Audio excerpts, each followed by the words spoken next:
தமிழ்செல்வி வீட்டுக்கு வந்ததும் வசந்தி அப்பத்தா, நல்லபடியா அந்த பிள்ளை உயிர் பிழைச்சுக்கிச்சே, அதுவே போதும் என்று சொல்லிக் கொண்டிருக்கிறார். அப்போது தமிழ்செல்வி ஐஸ்வர்யாவை பற்றி யோசித்துக் கொண்டே, அம்மா, எனக்கும் ஐஸ்வர்யாவுக்கும் இவ்வளவு விஷயங்கள் ஒத்துப்போகுது. எங்க பிறந்த நாளும் ஒரே நாள்தான், எங்க ரத்த வகையும் ஒரே மாதிரிதான். அவளை பார்க்கும்போதெல்லாம் ஏதோ எனக்கு கூட பிறந்தவ மாதிரி தோணுது என்று சொல்கிறாள். அதை கேட்ட வசந்திக்கு பழைய நினைவுகள் எல்லாம் கண் முன்னாடி வந்து நிக்கிறது.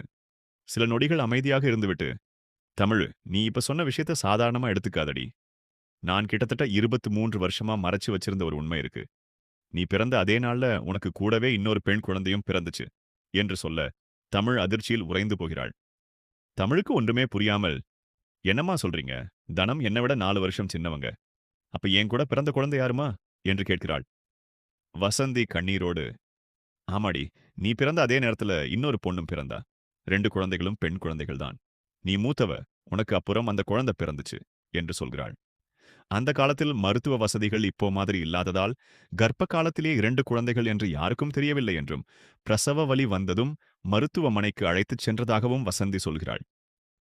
குழந்தைகள் பிறந்த பிறகுதான் இரட்டை குழந்தைகள் என்று தெரிந்ததாகவும், அந்த இரவு 2 குழந்தைகளையும் அருகில் வைத்துக்கொண்டு தூங்கியதாகவும், ஆனால் தான் சற்று கண் அசந்த நேரத்தில் ஒரு குழந்தை காணாமல் போய்விட்டதாகவும் கூறுகிறாள். அந்த செய்தியை கேட்ட தமிழ் அதிர்ச்சியடைந்து, அப்புறம் என்னாச்சுமா? குழந்தையை எங்கெல்லாம் தேடினீங்க? என்று கேட்கிறாள்.